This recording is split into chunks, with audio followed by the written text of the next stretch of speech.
We could let this love be the fading sky.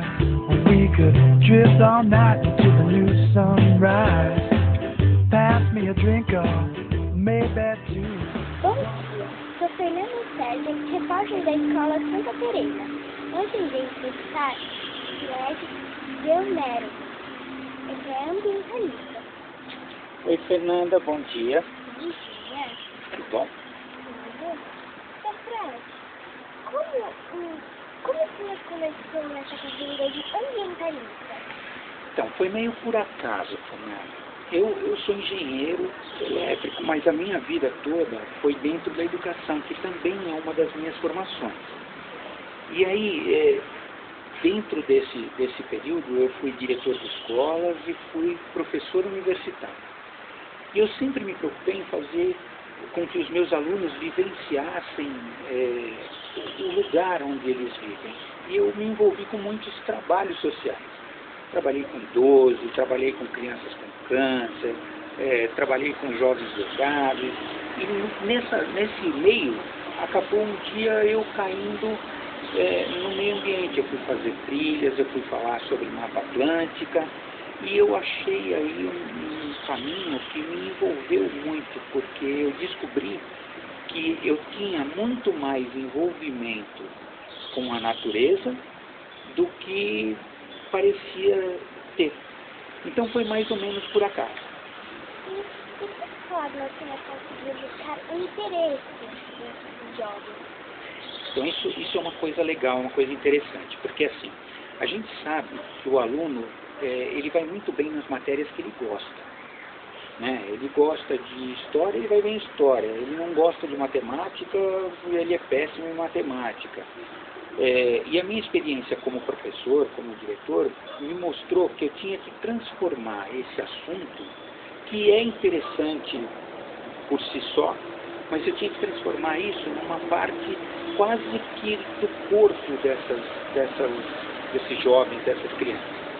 Então eu desenvolvi algumas técnicas que fizessem com que o meu aluno, com que o jovem, entendesse que um galho de árvore é quase a mesma coisa que um braço dele. Então, as crianças, por exemplo, vocês meninas adoram ficar na frente do espelho. Por quê? Porque vocês estão cuidando de vocês.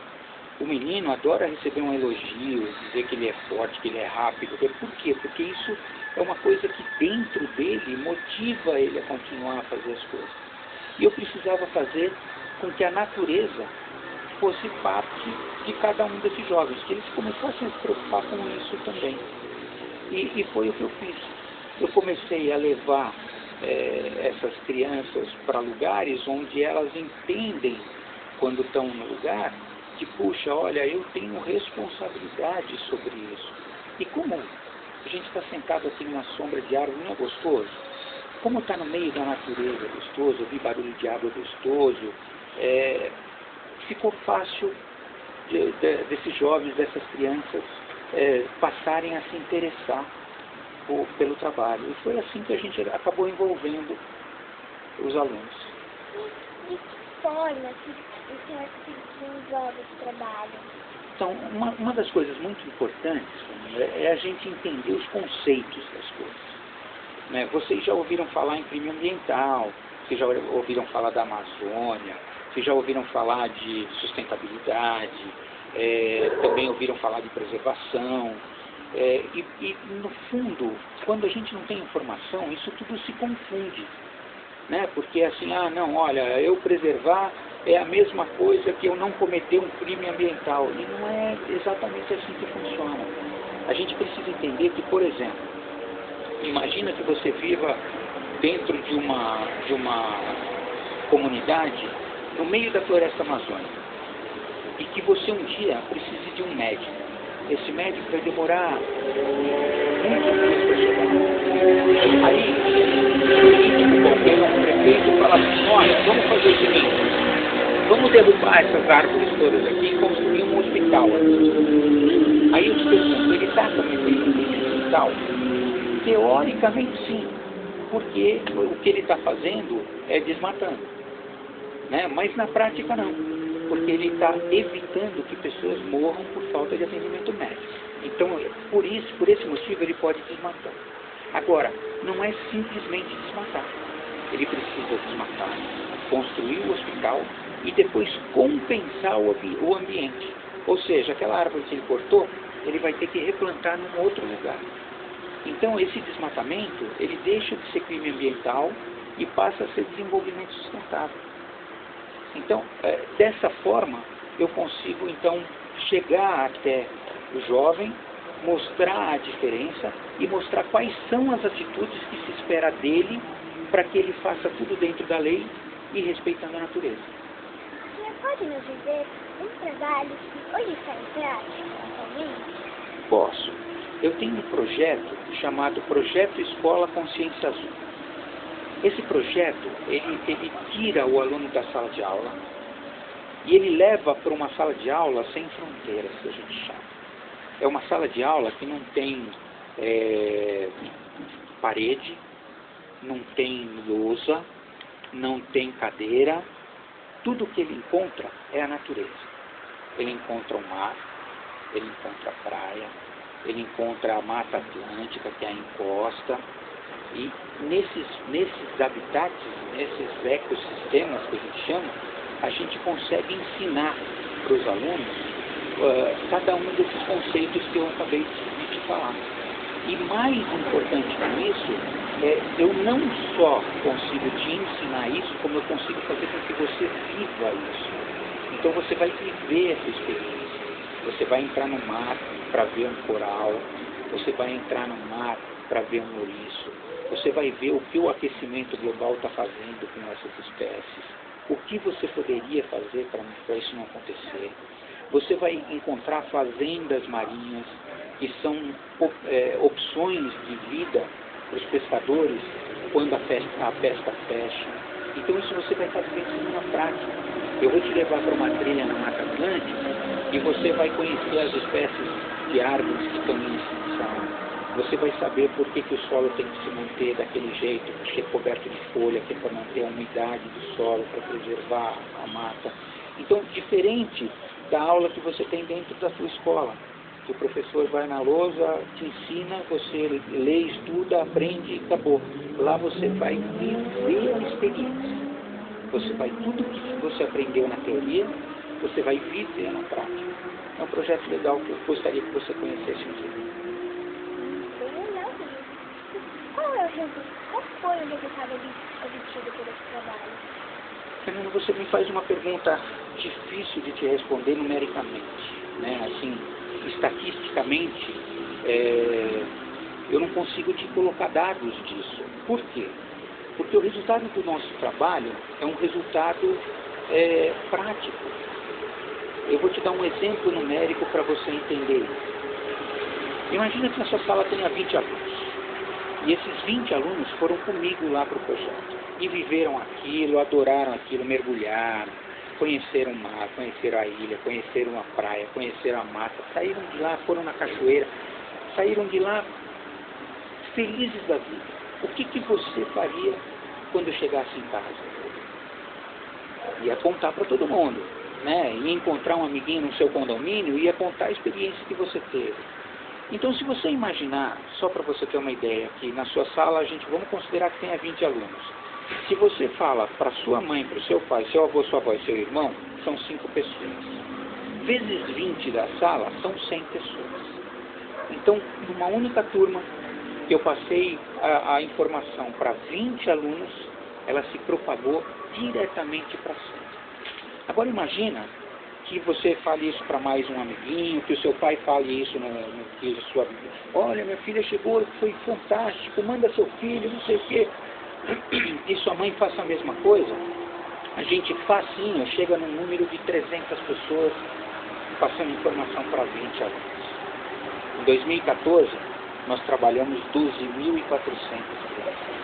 Imagina essa progressão e você vai ver que fácil você chega num número de 1 milhão de pessoas aí, falando para poucas pessoas. Então esse é o nosso resultado. E como eu sei disso? Porque todas as pessoas que participam desse projeto, elas mantêm contato com a gente. O objetivo do projeto é formar agentes multiplicadores. é fazer com que você seja eu quando você não estiver comigo. Né? Então você veio, fez o projeto, voltou para casa e você continua sendo eu na sua casa, porque você está fazendo o meu trabalho para outras pessoas que não têm oportunidade de vir falar com você. Então, meus e-mails, meu WhatsApp, o site do projeto, as consultas por telefone, isso me dá um retorno de que o projeto é um projeto que alcança muita gente com pouco esforço. Muito interessante mesmo. Você poderia nos passar uma dica? Posso. É assim, olha, hoje a gente tem disponível muitos lugares que envolvem a natureza e que são de graça. Você tem parques, né? Se você pegar o Parque Ibirapuera, por exemplo, você tem lá muitas árvores, você tem um criadouro de mudas, que tem as árvores que estão em extinção, etc. e tal. Junto com isso, você tem um lago maravilhoso, você tem vida nesse lago e você não paga nada por isso. Estou falando de Ibirapuera, mas existem milhares. Né? Existem praias que você pode fazer um bate-volta com a sua família no final de semana. Vai conhecer. Chega lá e olha para aquilo de uma forma diferente.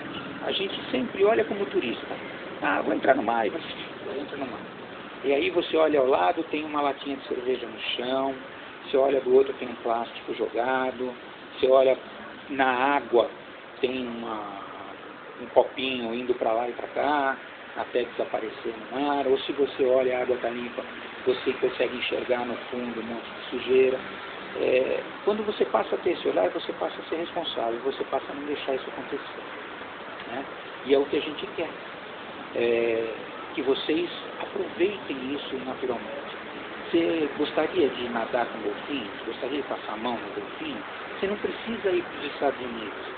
Aqui a 200 quilômetros de São Paulo, tem uma praia em Canamé, chamada Praia Rasa, os golfinhos vêm brincar com vocês. Então a dica é, aproveitem isso da melhor maneira possível. Dá uma olhadinha no site do Projeto Escola, vê como é que é trabalhado lá, como é feita a preservação das tartarugas, o que acontece nesse projeto. Liga pra gente, manda um e-mail pra gente e a gente vai dando novas dicas para vocês o tempo todo.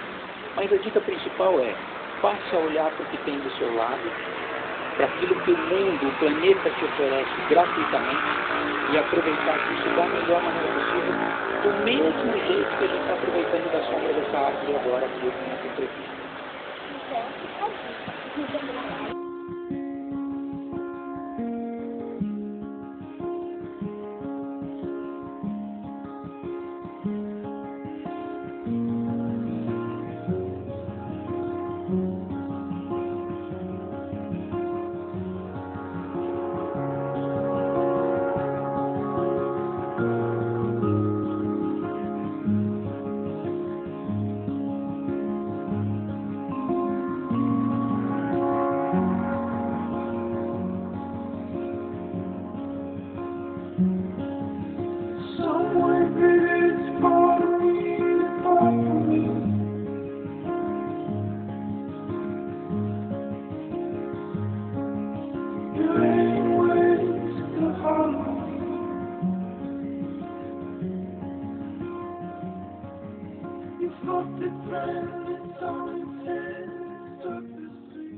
Mas o que é o PECA?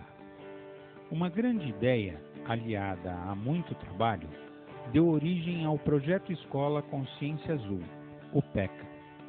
Um projeto para atender às súplicas do planeta por uma mudança de atitude que harmonize a convivência entre o ser humano e a natureza, gerando então a sustentabilidade. Sustentabilidade? A sustentabilidade não é uma ação, e sim uma consequência de várias ações isoladas ou conjuntas e que trazem a sustentabilidade ao planeta. O PECA tem como objetivo trazer à luz o funcionamento dos biomas e seus elementos, elucidando o papel de cada um deles e propondo ações que compensem possíveis invasões no espaço alheio. O foco do PECA são os oceanos e suas encostas, com propostas que estimulem o desenvolvimento e eliminem a pesca predatória, por exemplo, com a criação de espécies em cativeiros que não as tirem do seu habitat. Até que ponto a utilização da Mata Atlântica se transforma em desmatamento? Quando o desenvolvimento passa a ser crime ambiental? O PECA vai ensinar a usar ferramentas disponíveis, mas não utilizadas. Através de aulas teóricas e práticas no mar e na mata, deixaremos os participantes do projeto vivenciarem a natureza viva, a inteligência planetária, onde cada ser está onde tem que estar, desempenhando seu papel na perfeita cadeia da vida. Venha participar conosco e descobrir como cada um de nós pode contribuir para salvar o planeta.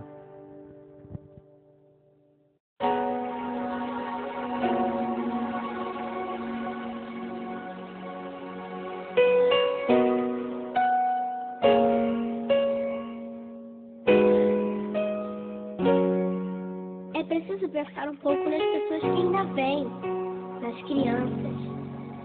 A gente tem que arrumar um jeito de deixar para eles um lugar melhor, para os nossos filhos e para os filhos dos nossos filhos. Pense bem.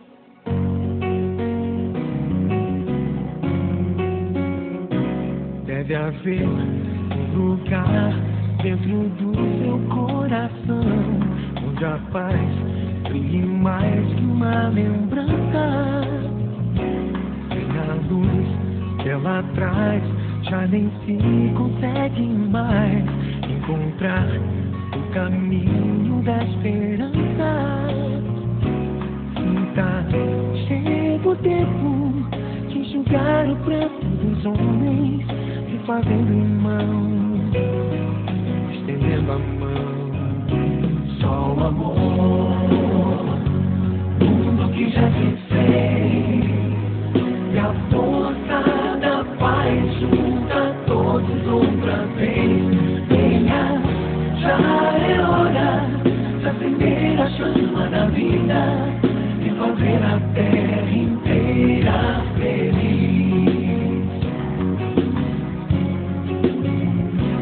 Se você for capaz de soltar a sua voz pelo ar como prece de criança, deve então começar.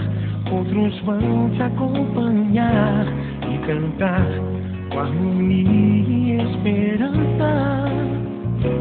Deixe que esse canto lave o pranto do mundo pra trazer perdão, dividir o pão. Só o amor, mundo que já cresceu, e a força da paz junta todos outra vez. Venha, já é hora de acender a chama da vida e fazer a terra inteira feliz. Quanta dor e sofrimento em volta a gente ainda tem, pra manter a fé e o sonho dos que ainda vêm. A lição pro futuro vem da alma e do coração, é buscar a paz, não olhar pra trás. Com amor, se você começar, outros vão te acompanhar e cantar com harmonia.